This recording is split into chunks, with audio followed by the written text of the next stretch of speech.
Okay, this is an example of how multiple rotational devices or spinners could go over a single lifted line. So we've got all these lines we've discussed before from lift meshes, lift kites, and so if we're able to vary the geometry of this line yet still over that tensed line take a rotational force from flow past blades over here. I'll simplify this so we can zoom in, handle things a bit easier. I'll show you the workings of it. So you've got a ring either end of this line set up so that it's tensed onto the line, and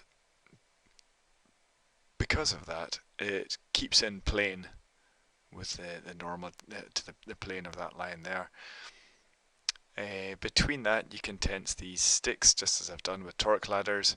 In this case though there are three levels of sticks. There's the red ones, that's the original spacing, and in between it at a third of a rotation we've got the blue set and the green set there. So as they all rotate they each carry around, you see their white lines, the green one's that white line, red one's that white line, and blue one's that white line, and that's transferring the torque from the top through each set down to the bottom. Maybe more torque at the bottom as you'd expect. Now we've also got this red and blue counter-rotating line just to keep stability, keep the gap between each set of rungs. You'll see that links that way up. So with that whole lot together, it should all spin together nicely.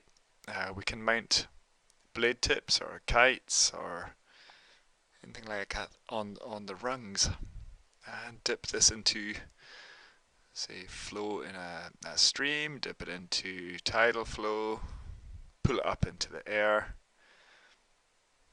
and tap out at that end.